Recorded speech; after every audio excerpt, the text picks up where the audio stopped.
Hello guys, what's up? I hope you are doing fine. This is me, Mir Wahid, and today I will be teaching you the remaining part of fiscal policy. ये कल miss हुआ था, right? कुछ technical issue से ये बंद हो गया था, इसलिए आज मैं इसको कंप्लीट करने वाला हूँ। वो है FRBM एक्ट। ठीक है, मैं क्यों ये लेकर आया, क्योंकि ये बहुत ज़्यादा इंपॉर्टेंट टॉपिक है, इसको आप मिस नहीं कर सकते हो। ठीक है, इसको समझना ज़रूरी है। जैसे अगर आपने पीडीएफ को रिवाइज किया होगा, और इसके अलावा मैंने आपको कल टेलीग्राम पे भेजा था जो शॉर्ट नोट्स हैं वो कैसे बनाया जाता है। मैं आप उसके लिए वीडियो भी लेकर आता, लेकिन उतना टाइम नहीं मिलता है कि मैं उसको अच्छे से एक्सप्लेन कर पाऊँ। बट मैंने आपको पीडीएफ प्रोवाइड किया हुआ है, मैंने आपको वो दिखाया है। एक फिजिकल पॉलिसी मैंने 2 पेज में कैसे कंप्लीट किया हुआ है, जो जो इम्पोर्टेंट उसके रिलेटेड था वो मैंने उसमें मेंशन किया है, जहाँ से क्वेश्चन निकलेगा आपका। अगर उसमें से क्वेश्चन पूछा जाएगा, फिजिकल पॉलिसी को टच करेगा क्वेश्चन को, टॉपिक को, तो वहाँ से क्वेश्चन निकल जाएगा।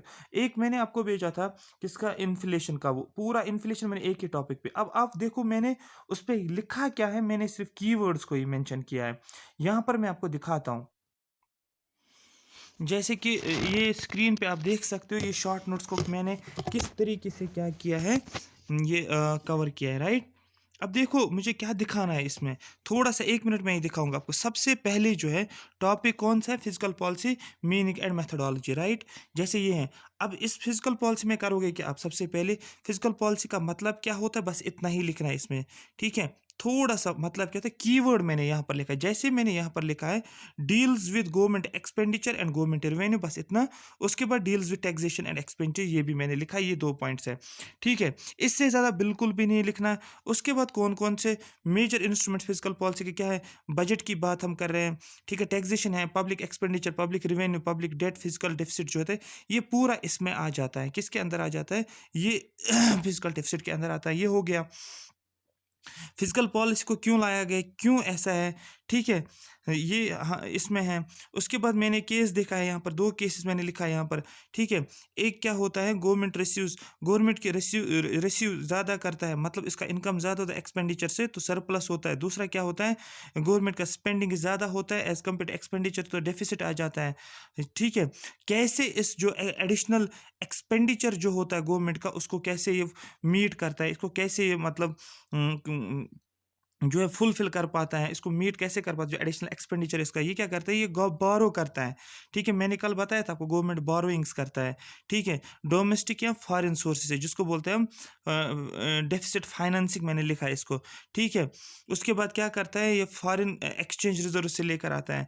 उसके बाद मैंने यहाँ पर बोला जो भी अदर इकोनॉमिक वेरिएबल्स क्या क्या होता है, इन्फ्लेशन में इसका क्या है, प्रिंटिंग, बहुत सारी चीज़ें इसमें हैं। उसके बाद मैंने बोला यहाँ पर मैंने लिखा कि टैक्स रेट कैसे क्या होता है। यहाँ पर मैंने लिखा इसका एक्स्ट्रा कुछ ऑब्जेक्टिव्स ऑफ फिजिकल पॉलिसी क्या होता है, फुल एम्प्लॉयमेंट, टैक्स स्टेबलाइजेशन, ये आप खुद देख लेना। ये कुछ एक्स्ट्रा मैंने डाला इसमें। 2 मेन ऑब्जेक्टिव्स क्या है इसके, ये भी मैंने यहाँ पर लिखा है, अगर पूछा जाएगा यहाँ पर। उसके बाद इन ऑब्जेक्टिव्स को कैसे अचीव किया जाता है, यहाँ पर भी हमारे पास इसके पास ये फुल जो है दिया हुआ है। आपने देखा होगा कैसे मैंने इसको कंसाइज पूरा किया हुआ है, जहाँ से क्वेश्चन पूछ सकते हैं। उसके बाद मैंने यहाँ पर फिर से देखो, फ्लो डायग्राम सबसे ज़्यादा होता है। पार्ट्स ऑफ फिजिकल पॉलिसी मैंने public revenue, public expenditure, public debt, revenue भी बताया मैंने, रिवेन्यू में क्या क्या आता है। और मैंने यहाँ पर आपको बोला, पूरा फोकस यहाँ पर करवाया कि इसको याद रखना आपको एग्जाम के लिए। कैपिटल रिसीट्स में आपको बोला था मैंने, रिपेमेंट का भी मैंने बोला था। ठीक है, ये सब कुछ मैंने आपको बताया हुआ है। अब यहाँ पर हम जो हम आज बात करने वाले हैं, वो हम करेंगे FRBM एक्ट के बारे में। मोस्ट इंपॉर्टेंट है, यहाँ से एक्सपेक्ट कर सकते हो क्वेश्चन को। चलो हम स्टार्ट करते हैं। ठीक है, अब देखो पिछली बार मैंने बताया, एन.के. सिंह कमेटी बताया था। अब FRBMC एक्ट, सबसे पहले बात, फुल फॉर्म FRBMC का मतलब क्या है, FRBM का मतलब क्या है, physical responsibility budget management act बोला जाएगा। FRBM क्वेश्चन इस तरीके से पूछा जाएगा, एफआरबीएम एक्ट 2003 जो है, इसमें से आर रिप्रेजेंट क्या करता है, आपको बोलना है रेस्पॉन्सिबिलिटी। यहाँ बोला जाएगा बी क्या डिनोट करता है, आपको बोलना है बजट। बजट, एम का मतलब होता है मैनेजमेंट। उसके बाद जो फिजिकल डेफिसिट कब होता है, जब गवर्नमेंट एक्सपेंडिचर ज़्यादा होता है एज कम्पेयर टू गवर्नमेंट के इनकम से। अब यहाँ पर फिजिकल मतलब इनकम और एक्सपेंडिचर, रेस्पॉन्सिबिलिटी का मतलब ये बोला जाता है गवर्नमेंट को, ये एक्ट जब पास किया गया उसमें बोला गया कि रेस्पॉन्सिबिलिटी, देखो इस रेस्पॉन्सिबिलिटी का मतलब क्या है, you have to be responsible how to do expenditure efficiently out of the income. आपको ये बोला जाता है, इस एक्ट के जरिए से बोला जाता है कि आप रेस्पॉन्सिबल हो कि आप किस तरीके से जो भी आपके पास पैसा है, जो भी आप एक्सपेंडिचर कर रहे हो या एक्सपेंडिचर करना है आपको, ठीक है, उसको आप एफिशिएंटली कैसे करोगे। दैट मीन्स ये आपकी रेस्पॉन्सिबिलिटी है, इसीलिए यहाँ पर रेस्पॉन्सिबिलिटी का मीनिंग दिया गया। बजट का मतलब होता है, टाइम की बात की जा रही है यहाँ पर, फाइनेंशियल ईयर जो भी होता है। मैनेजमेंट का मतलब होता है मैनेज करना। इस एक्ट में इन्हीं पॉइंट्स के बारे में बताया गया है, आराम से समझो। देखो यहाँ पर होता है क्या है actually, in order to reduce fiscal deficit, इसमें बोला गया है फिजिकल डेफिसिट को रिड्यूस करने के लिए कौन कौन से ऑप्शंस हैं गवर्नमेंट के पास, ये कौन बताता है। एफआरबीएम एक्ट में बोला गया है कि यहाँ पर गवर्नमेंट के पास कितने ऑप्शंस हैं, दो ऑप्शंस हैं यहाँ पर। एक है सबसे पहला, इधर रिड्यूस योर एक्सपेंडिचर, या आप एक्सपेंडिचर को रिड्यूस करो, जो आप खर्च करते हो, जो आप स्पेंडिंग करते हो उसमें रिडक्शन करो, ठीक है। या तो आप उसमें रिड्यूस करो, उसको रिड्यूस करो, या आप इनकम को बढ़ाओ। जैसे सपोज समझो, यहां पर समझो, अब मैं क्या बोल रहा हूं, मैं बोल रहा हूं जैसे यहां पर आप देखो, इस तरीके से मैंने ये बनाया है। यहां पर मैं बोल रहा हूं कि सपोज गवर्नमेंट पहले एक्सपेंडिचर कर रहा था 500 करोड़ का एक्सपेंडिचर कर रहा था, ठीक है, और इसका इनकम कितना था, 400 करोड़ का इनकम था इसका। तो दैट मीन्स 1 करोड़ जो है इसमें कितना आ रहा था, ये बोरो कर रहा था। तो दैट मीन्स उस एक्सपेंडिचर जो है 1 करोड़ जो है एक्स्ट्रा लगा रहा था, ये उसके लिए क्या कर रहा था, ये 1 करोड़ ये बोरो करता था। अब बोला जाता है दैट मीन्स एक्सपेंडिचर ज़्यादा है, इनकम कम है, तो डेफिसिट में है। यहाँ तक ये सब बात समझो। जब डेफिसिट में है तो बोला जाता है इसको आप किस तरीके से कंट्रोल कर सकते हो, इसको आप डेफिसिट को कैसे रिड्यूस कर सकते हो। डेफिसिट को रिड्यूस करने के लिए, ये डेफिसिट में है, डेफिसिट को रिड्यूस करने के लिए आपको एक्सपेंडिचर को कम करना है। जब आप एक्सपेंडिचर को कम करोगे तो दैट मीन्स ये वैल्यू कितना आ जाएगा, ये 480 आ जाएगा। फिर से कम करोगे कितना आ जाएगा, 450 आ जाएगा। फिर से कम करोगे कितना आ जाएगा, 430 आ रहा है। फिर से कम करोगे कितना आ जाएगा, 400 आ जाएगा। और ये किसके बराबर बन जाएगा, इनकम के बराबर आ जाएगा। एक टाइम ऐसा आ जाएगा इनकम के बराबर हो जाएगा। ये एक हमें बोला जाता है, ये गवर्नमेंट को बोला जाता है, आप फिजिकल डेफिसिट को इस तरीके से क्या कर सकते हो, रिड्यूस कर सकते हो। कैसे, आप एक्सपेंडिचर जो है उसको रिड्यूस करते जाओ। क्योंकि अगर आप 5500 करोड़ एक्सपेंडिचर कर रहे थे, आपकी इनकम 4000 था, आप 5000 मत करो, आप कोशिश करो कि एक्सपेंडिचर कम हो। ये सिचुएशन आपको समझ आई होगी जो मैंने बोला। आगे देखो, दूसरा क्या है, दूसरा क्या है, अब यहाँ पर समझो, ये जो है, जो रिड्यूस एक्सपेंडिचर करना मतलब जो गवर्नमेंट एक्सपेंडिचर कर रहा था, अब ये एक्सपेंडिचर किस पे कर रहा था, ये डिफेंस पर्पस के लिए पैसे लगाता था, डिफेंस में लगाता था, इंटरेस्ट पे करने में पैसा लगता था, इसको एक्सपेंडिचर करता था, सब्सिडीज देने में पैसा लगता था इसको, ये पूरा एक्सपेंडिचर में आता था, ठीक है। एक्सपेंडिचर में डिफेंस सेक्टर में पैसे लगाता था, एक्सपेंडिचर करता था, इंटरेस्ट पेमेंट्स में और सब्सिडीज में। क्वेश्चन है यहाँ पर, क्या गवर्नमेंट इन चीज़ों पे या यहाँ पर डिफेंस या इंटरेस्ट पेमेंट से सब्सिडीज देना बंद करेगा।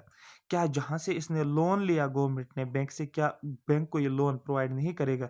अगर बैंक को ये लोन प्रोवाइड नहीं करेगा, ठीक है, इंटरेस्ट पे नहीं करेगा उसके ऊपर, तो दैट मीन्स वो क्या, वो बढ़ जाएगा। दूसरी बात क्या होता है, उस पर वो अमाउंट काफ़ी ज़्यादा बढ़ जाएगा, गवर्नमेंट के ऊपर ज़्यादा बर्डन हो जाएगा। क्या डिफेंस सेक्टर को एलिमिनेट कर सकते हैं, क्या सब्सिडीज को एलिमिनेट कर सकते हैं। मैंने आपको पहले ही बोला, सब सब्सिडीज जो है, इंटरेस्ट पेमेंट जो है, ये बहुत ज़्यादा ज़रूरी होता है, ठीक है। दैट मीन्स इसको हम इग्नोर नहीं कर सकते हैं। तो यहाँ से आप ही बोल रहे हो कि आप क्वेश्चन पूछ सकते हो ना मुझे कि सर यहाँ से आप बोल रहे हो कि एक्सपेंडिचर को रिड्यूस करो, तो लेकिन यहाँ से आप बोल रहे हो कि अब इन चीज़ों को आप इग्नोर नहीं कर सकते हो। दैट मीन्स मेरे कहने का मतलब ये है फिर ये कि आप एक्सपेंडिचर को रिड्यूस नहीं कर सकते हो। ठीक है, यही क्वेश्चन है ना? क्योंकि जब मैं बोलता हूँ सब्सिडीज तो प्रोवाइड करना ही करना है, इंटरेस्ट तो पे करना ही करना पड़ता है, डिफेंस सेक्टर में तो लगाना ही लगाना है, तो दैट मीन्स फिर हम क्या करेंगे, फिर गवर्नमेंट क्या करेगा? ठीक है, बोला जाता है इसको हम इग्नोर नहीं कर सकते, सब्सिडीज को पे करना है, इंटरेस्ट पेमेंट्स को भी पे करना है और डिफेंस सेक्टर पे भी आपको एक्सपेंडिचर करना है करना है। तो फिर ऑप्शन बताओ फिर कोई। देखो दूसरा ऑप्शन क्या है, we have to spend on these, हमें इन पे स्पेंड करना ही करना है, so ignoring expenditure in these there, इस पे बहुत ज़्यादा इम्पॉसिबल है कि अगर हम इस पे एक्सपेंडिचर बंद करेंगे। अब फिर दूसरा ऑप्शन हमारे पास क्या है, चलो ये ऑप्शन खत्म हो गया, हम एक्सपेंडिचर को रिड्यूस नहीं कर सकते। फिर हमारे पास ऑप्शन क्या है, चलो अगर हमारे पास एक्सपेंडिचर था कितना, 500 करोड़ था। ध्यान से समझो, आराम से, कोई जल्दबाजी नहीं है, चीज़ों को समझो। एक्सपेंडिचर इतना था और इनकम कितना है, 400 करोड़ से। तो हमारे पास एक और ऑप्शन है ना, इनकम को बढ़ा दो फिर, यही कर सकते हैं ना, ये भी हमारे पास एक ऑप्शन है। अगर आप एक्सपेंडिचर को रिड्यूस नहीं कर रहे हो तो फिर इनकम को बढ़ा दो ना, इनकम इतनी जनरेट करो कि आप बराबर हो जाओगे एक्सपेंडिचर से, या एक्सपेंडिचर से ज्यादा हो जाए, फिजिकल डिफिसिट से आप रिमूव हो जाओगे, तो फिजिकल डिफिसिट आप रिड्यूस कर सकते हो ना, जैसे जब आप क्या करोगे, इनकम को बढ़ा दोगे। तो अब इनकम को कैसे बढ़ाएंगे, डेफिनेटली गवर्नमेंट के पास एक ऑप्शन होता है, वो टैक्स कलेक्ट करता है लोगों से। दैट मीन्स गवर्नमेंट, हम क्या करते हैं, ये गवर्नमेंट है, ये लोग हैं, पीपल है, हम क्या करते हैं, पब्लिक क्या करता है, ये टैक्स पे करता है। जब पब्लिक टैक्स पे करता है, किसको देता है, गवर्नमेंट को टैक्स देता है। सपोज पहले हम टैक्स पे करते थे फॉर एग्जाम्पल 5% के हिसाब से, अब बोला जाता है टैक्स जो है आपको 10% के हिसाब से पे करना है। ठीक है, ऐसे कर सकते हैं, तो दैट मीन्स गवर्नमेंट की इनकम डेफिनेटली बढ़ जाएगा। लेकिन अगर आपको लेफर करो पता होगा, तो आप यहाँ पर भी देखोगे कि क्या हो रहा है। यहाँ पर बोला जाता है this is possible by increasing the tax rate. Yes, ये पॉसिबल है, हम गवर्नमेंट क्या कर सकते हैं, टैक्स रेट को इंक्रीज कर सकता है। ठीक है, अब देखो लेकिन आगे क्या बोला, गवर्नमेंट तो करेगा इंक्रीज, लेकिन आगे हमारे पास एक करो है, हमारे पास एक प्रूफ है जो हमें बोलता है नहीं, टैक्स रेट ठीक है, आप क्या करोगे, ठीक है, जितना आप टैक्स रेट बढ़ा दोगे, ठीक है, ये टैक्स रेट है, टैक्स रेट बढ़ा दोगे, ये रेट जितना बढ़ा दोगे, और यहाँ पर आपकी इनकम है, जितना आप टैक्स रेट बढ़ा दोगे, आपकी इनकम भी बढ़ती जा रही है, आपकी इनकम की बढ़ती जा रही है। ठीक है, आप ये इनकम है, ठीक है, जब जितना आप टैक्स का रेट बढ़ा दोगे, आपका रेवेन्यू जो है ये बढ़ता जाएगा। ध्यान से देखो, मैं ग्राफ बना रहा हूँ। अगर आपको याद होगा, मैंने रेफर करो आपको पहले ही बताया था, मुझे पता था कि आगे इसका यूज़ है, दैट्स वाई मैंने आपको वहाँ पर बोला है टैक्स में। अब देखो, आप बढ़ा रहे हो, किसको बढ़ा रहे हो, दैट मीन्स टैक्स रेट को बढ़ा रहे हो, टैक्स रेट को बढ़ रहा है, आपकी इनकम की बढ़ रही है, दैट मीन्स रिवेन्यू भी बढ़ रहा है आपका, या इनकम आपका बढ़ रहा है। यहाँ से फिर से ये टैक्स है, फिर से टैक्स को बढ़ा रहा है, फिर से बढ़ रहा है, फिर से बढ़ रहा है, लेकिन एक ऐसा टाइम आता है जब आप फिर से क्या बढ़ रहा है, बढ़ा रहे हो, टैक्स को बढ़ा रहे हो, जो ही आप टैक्स को बढ़ा रहे हो, इनकम अब क्या होना शुरू हो जाता है, रिड्यूस होना शुरू हो जाता है। ये एक ऐसा पॉइंट था जहाँ पर गवर्नमेंट के पास क्या था, मैक्सिमम रेवेन्यू था, लेकिन जो ही टैक्स रेट को बढ़ाया गया है, इनकम क्या हो गया, रिड्यूस होना शुरू हो गया। दैट इज जिसको लाफर करो बोलते हैं। लेकिन हमें लाफर करो बोलते हैं कि अगर आप टैक्स रेट को बढ़ाते हो इनकम को बढ़ाने के लिए, लेकिन एक ऐसा पॉइंट भी आएगा ना कि टैक्स रेट डिक्रीज होता है, लोग टैक्स ही पे नहीं करते हैं। Higher tax rate will reduce the income tax revenue. Higher tax rate जो होता है, ये क्या करेगा, टैक्स रेवेन्यू को रिड्यूस करेगा। ठीक है, जितना आप टैक्स रेट को बढ़ाओगे, टैक्स रेवेन्यू रिड्यूस हो जाएगा, which is also not possible. तो हमारे पास ये ऑप्शन भी नहीं है।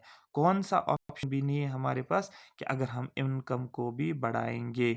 यहाँ से मैं बोल रहा था एक्सपेंडिचर को बढ़ाओ तो ठीक है, सॉरी एक्सपेंडिचर को रिड्यूस करो, तो आप फिजिकल डेफिसिट को रिड्यूस कर सकते हो, लेकिन पॉसिबिलिटी ही नहीं है। यहाँ से बोला जाता है इनकम, चलो फिर टैक्स रेट को ही बढ़ा दो, तो जिसकी वजह से इनकम बढ़ जाएगा। ठीक है, लेकिन लाफर करो बोल रहा है नहीं, ये भी पॉसिबल नहीं है। फिर क्या करें, फिर क्या करें, कोई तो ऑप्शन होगा। देखो अब ऑप्शन हमारे पास क्या है, देखते रहो आगे आगे आहिस्ता, ठीक है। अब ऑप्शन हमारे पास है, so the above two were difficult to achieve. ये दोनों जो हैं ये बहुत ज़्यादा डिफिकल्ट हैं। ना तो हम क्या कर सकते हैं, एक्सपेंडिचर को रिड्यूस कर सकते हैं इन किस में क्या बोलते हैं, डिफेंस सेक्टर में, सब्सिडीज़ में, ये ना तो इंटरेस्ट पेमेंट्स में रिड्यूस कर सकते हैं, ना हम क्या कर सकते हैं टैक्स रेवेन्यू को टैक्स रेट को बढ़ा सकते हैं। तो फिर क्या करेंगे? So, what FRBM Act 2003 says that do not reduce the expenditure on non-developmental expenditures like defense subsidies, interest payments. FRBM Act ही बोल रहा है मत करो एक्सपेंडिचर कम। एक्सपेंडिचर जो है, जो आप कर रहे हो एक्सपेंडिचर वो करते जाओ। कोई एक्सपेंडिचर एफआरबी कोई एक्सपेंडिचर रिड्यूस करने की ज़रूरत नहीं है। किस सेक्टर में? डिफेंस में, सब्सिडीज में, इंटरेस्ट पेमेंट्स में। तो फिर क्या करेंगे आप? एक काम करो, what you can do is make your expenditure efficiently. अपना जो एक्सपेंडिचर, जहां पर भी आप एक्सपेंडिचर कर रहे हो वो रिड्यूस नहीं करना है, लेकिन एक एफिशिएंट तरीके से यूज करना है। जो एक्सपेंडिचर करो उसको एक सही ढंग से यूज करो। अब सही ढंग क्या है यहाँ पर? सपोज यहाँ बीएम एक्ट बोल रहा है इनको, क्या बोल रहा है इनको? बोल रहा है कि जहां पर भी आप, एक सेकेंड, हाँ, जहां पर भी आप मिनिस्टर्स जो होते हैं ये एक जगह से, एक स्टेट से दूसरे स्टेट जाते हैं, स्टेट वन से स्टेट टू जाते हैं, और इसके लिए क्या रखा जाता है? एक चार्टर प्लेन होता है, ठीक है। एक चार्टर प्लेन का यूज करते हो, और इस चार्टर प्लेन का यूज करने के लिए जब ये रिटर्न फ्लाइट लेता है तो कम से कम 20 to 30 लाख रुपीस का खर्चा होता है। ये एक एग्जांपल के तौर पे। आप क्या करो, जरूरी नहीं है कि आप उस मिनिस्टर को एक स्टेट से दूसरे स्टेट जाना है या एक प्लेस से दूसरी प्लेस जाना है, आप उसको चार्टर प्लेन पे बेचोगे। आप क्या करो उसके लिए, क्या करो आप एक बिजनेस क्लास ट्रिप ले लो, ठीक है, जहां पर सिर्फ 20 to 30 थाउजेंड रुपीज जो है, या 25 to 25 थाउजेंड रुपीज जो है खर्च हो जाएगा। दैट मीन्स आप यहाँ से एक्सपेंडिचर जो है एफिशिएंटली कर रहे हो। फजूल में जो आप ये कर रहे थे 20 लाख to 30 लाख एक ट्रिप पे लगा रहे थे, उसके बदले आप क्या करो, आप बिजनेस क्लास में लेकर जाओ, और जो कॉस्ट आ जाएगा आपको थाउजेंड्स में आ जाएगा, ना कि लैक्स में आ जाएगा। तो यहाँ पर जो है आप, इसको बोलते हैं हम एक्सपेंडिचर तो कर रहे हैं लेकिन एफिशिएंट एक्सपेंडिचर कर रहे हैं, एफिशिएंट तरीके से। This is the way you can use your expenditure efficiently. इस तरीके से हम एक्सपेंडिचर एफिशिएंटली कर सकते हो। ये एक एग्जांपल के तौर पे बोल रहा है, क्योंकि जब मिनिस्टर एक जगह से दूसरी जगह पर जाता था, या आज भी जाता, तो बहुत सारे क्या होता है, बहुत सारे एक्सपेंडिचर्स होते हैं, ठीक है।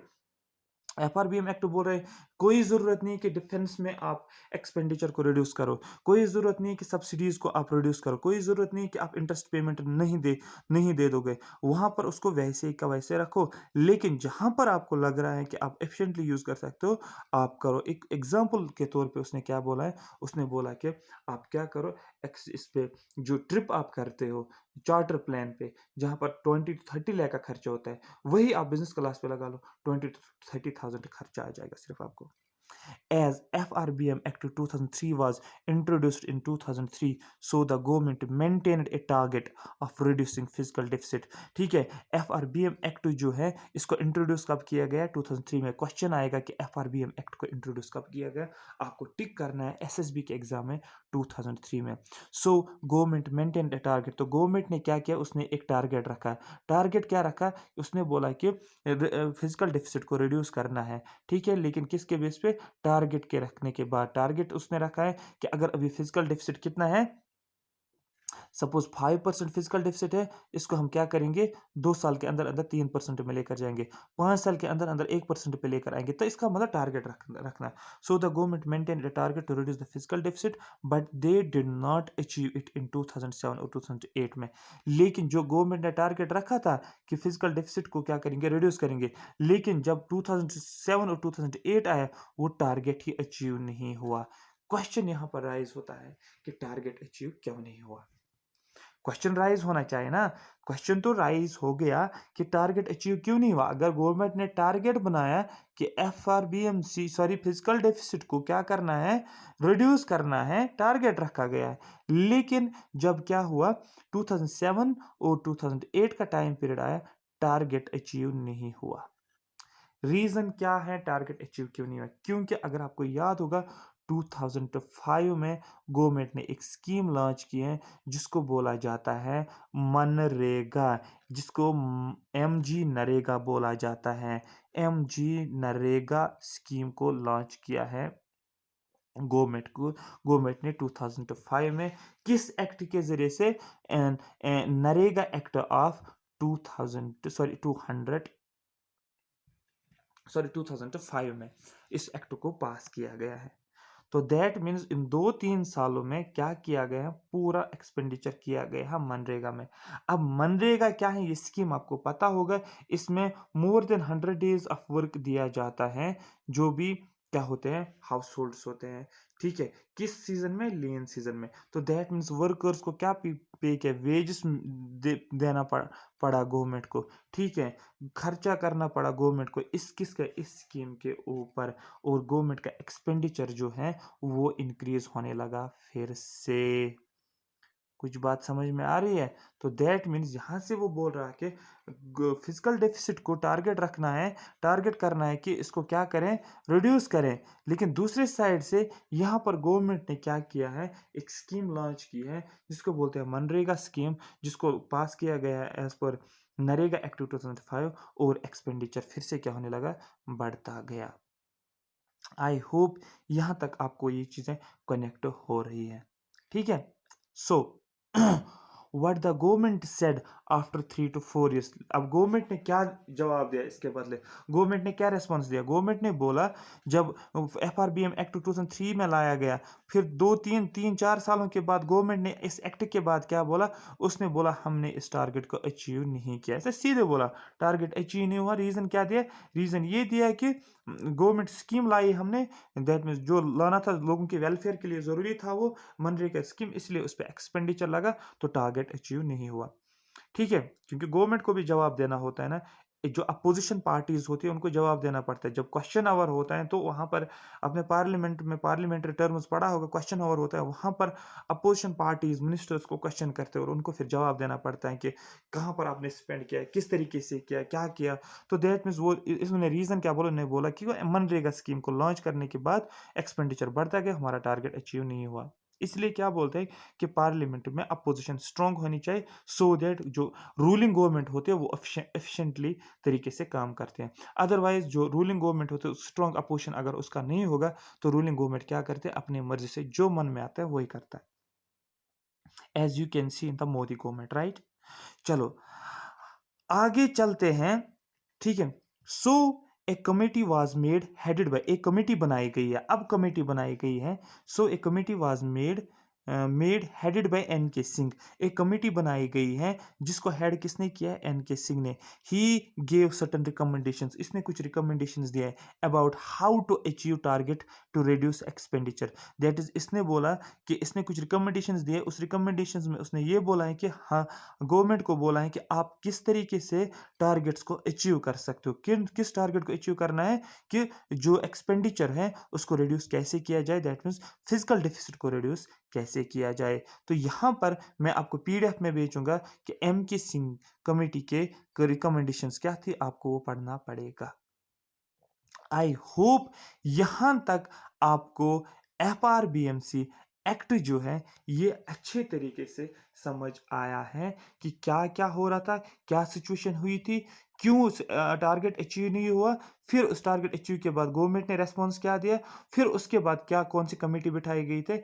एम के सिंह कमेटी बिठाई गई थी, और इस एम के सिंह कमेटी ने रिकमेंडेशंस दिए। किसके बारे में? उसने बोला कि किस तरीके से टारगेट्स को अचीव किया जाएगा। और ये एन के सिंह कमेटी जो है इसके रिकमेंडेशंस आपको PDF में भेजूंगा, PDF सेंड करूंगा, आपको उसको पढ़ना है, कुछ शॉर्ट नोट्स बनाना है और बस याद करना है उसको। बस उतना ज़्यादा उसमें नहीं करना है। ठीक है, लेकिन SSB के लिए इस पोर्शन में आपको क्वेश्चन बन जाएगा जहां तक मैंने आपको बताया। अब यहां पर दो कॉन्सेप्ट्स और है जहां से SSB क्वेश्चन पूछ सकता है। टिल 2016 और 2017 तक we have planned and non planned expenditures. याद रखो दो टर्म्स थी, एक था एक्सपेंडिचर था, एक था प्लानड एक्सपेंडिचर, समझो इस पॉइंट को, क्योंकि यहाँ से एसएसबी इस बार डेफिनेटली क्वेश्चन पूछेगा, क्योंकि यहाँ से अभी तक शायद क्वेश्चन नहीं आया, लेकिन पूछ सकते हैं। प्लानड और अनप्लानड एक्सपेंडिचर, अनप्लानड एक्सपेंडिचर का मतलब क्या होता है? प्लानड एक्सपेंडिचर का मतलब होता है जो कि as per the 5 year plan के हिसाब से चलता है। एज पर 5 ईयर प्लान का डॉक्यूमेंट जो होता है उस हिसाब से जो प्लान्स होते हैं उसको बोलते हैं हम प्लान एक्सपेंडिचर। और नॉन प्लान एक्सपेंडिचर ऐसे एक्सपेंडिचर्स होते हैं जो 5 ईयर प्लान डॉक्यूमेंट में नहीं होता है। जो 5 ईयर प्लान होते हैं ना, क्योंकि 5 ईयर प्लान जब 2000 मोदी गवर्नमेंट से पहले कौन सा किस हिसाब से चल रहे थे? 5 ईयर प्लान के हिसाब से चल रहे थे, ठीक है। प्लानिंग कमीशन था जो किस हिसाब से चल रहा था? 5 ईयर प्लान के हिसाब से चल रहा था। अब वो एक्सपेंडिचर्स, ठीक है, जो किसके अंडर आता था? 5 ईयर डॉक्यूमेंट के अंदर आता था। जो भी प्लान 5 ईयर प्लान के हिसाब से चल रहा था, तो वो उस पे जो एक्सपेंडिचर होता था उसको बोलते हैं हम प्लानड एक्सपेंडिचर। और बाकी एक्सपेंडिचर जो कि आउटसाइड 5 ईयर प्लान के बाहर जो एक्सपेंडिचर होता है उसको बोलते हैं हम नॉन प्लानड एक्सपेंडिचर। ध्यान से सुनो मैं क्या बोल रहा हूँ। लेकिन ये जो था प्लानड और नॉन प्लानड एक्सपेंडिचर जो था, ये रहा कहाँ तक? 2016 टू 2017 फाइनेंशियल ईयर तक रहा है। जो ही 2017 आ गया, तो इस प्लानड और नॉन प्लानड एक्सपेंडिचर को क्या किया गया? इसको हटाया गया। We have till 2016 2017 we have planned and non-planned expenditure, but in 2017 2018 में क्या लाया गया? The government has used capital and revenue expenditure.